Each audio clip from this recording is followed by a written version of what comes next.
Para number 12, Surah Hud, ayat number 18. قال لو أن لي بكم قوة أو آوي إلى ركن شدید. لوط نے کہا کاش واقعتاً تمہارے مقابلے کی میرے پاس قوت ہوتی یا میں کسی مضبوط سہارے کی پناہ لیتا. اس آیت کی تفسیر میں ہم دیکھتے ہیں ابن کثیر رحمۃ اللہ علیہ لکھتے ہیں کہ حضرت لوط علیہ السلام یہ الفاظ بے بسی اور غم کے عالم میں کہہ رہے تھے.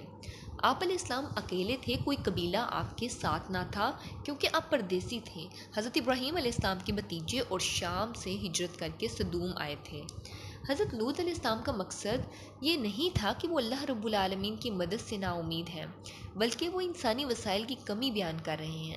نبی صلی اللہ علیہ وآلہ وسلم نے اس آیت کو تلاوت کرتے ہوئے فرمایا اللہ رب العالمین لوط علیہ السلام پر رحم کرے، وہ تو ایک مضبوط رکن کی پناہ میں تھے. یعنی اللہ رب العالمین خود ان کا سب سے بڑا سہارا تھے، اگرچہ اس وقت انہوں نے انسانی طاقت کا ذکر کیا. آیت نمبر 81. قالوا یا لوط ان رسل ربک لن يصلوا إليك فأسر بأهلك بقطع من الليل ولا يلتفت منكم أحد إلا امرأتك إنه مصيبها ما أصابهم إن موعدهم الصبح أليس الصبح بقریب. انہوں نے کہا اے لوط ہم آپ کے رب کے فرشتے ہیں، وہ ہرگز آپ تک نہیں پہنچ پائیں گے، چنانچہ اپنے گھر والوں کو رات کے کسی حصے میں لے کر نکل جاؤ اور تم میں سے کوئی ایک پیچھے مڑ کر نہ دیکھے مگر تمہاری بیوی، کہ بلا شبہ اس تک وہی کچھ پہنچنے والا ہے جو ان تک پہنچے گا.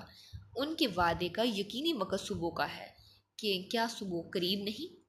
اس آیت کی تفسیر میں ہم دیکھتے ہیں تفسیر ابن کثیر کے مطابق فرشتوں نے حضرت لوط علیہ السلام کو تسلی دی کہ وہ اللہ رب العالمین کے بھیجے ہوئے ہیں، اس لیے قوم ہرگز آپ تک نہیں پہنچ سکیں گے. انہوں نے حکم دیا کہ آپ رات کے آخری حصے میں اپنے گھر والوں کو لے کر نکل جائیں اور کوئی پیچھے مڑ کر نہ دیکھے سوائے آپ کی بیوی کے، کیونکہ وہ کافروں کے ساتھ رہنے پر راضی تھی اور انہی کی سزا میں پکڑی جائے گی. قوم پر عذاب کا وقت صبح مقرر ہے، اور فرشتوں نے کہا کیا صبح قریب نہیں، یعنی عذاب جلد ہی آنے والا ہے. آیت نمبر 81. فَلَمَّا